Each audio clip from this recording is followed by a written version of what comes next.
Saudi Arabia is addicted to oil. That recent statement by the kingdom's 31-year-old Deputy Crown Prince Mohammed bin Salman was the basis of a plan to reduce its dependence on energy.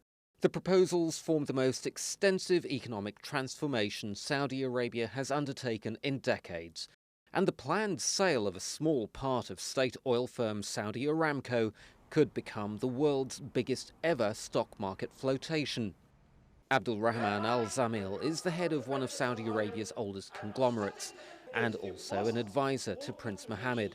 He says the Saudi Aramco stake could end up being listed in Saudi Arabia and overseas. The decision is made that it will be listed internationally and that it will be listed definitely in Saudi Arabia stock market. The new sovereign fund, after joining Aramco into that, because it will be owned, Aramco will be owned by the public fund, not anymore by government or by Ministry of Petroleum. It will have independent board members. It will apply corporation laws of transparencies, of board of directors, of responsibilities. The changes being proposed to Saudi Arabia's economy are extensive, but in order to achieve those, the government is also going to have to implement changes to the social structure.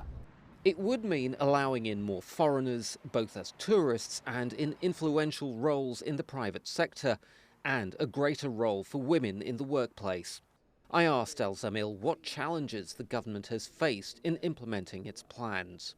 Believe me, zero barriers, zero challenges, because my government never does anything without measuring the attitude of people. We respect the values and the religious limitation and the ideological commitment of my people. The steep fall in the price of oil over the last 2 years is forcing Saudi Arabia to make changes it's put off for a long time. But the road towards creating its version of a 21st century economy is by no means clear. Azhar Sukri, TRT World, Istanbul.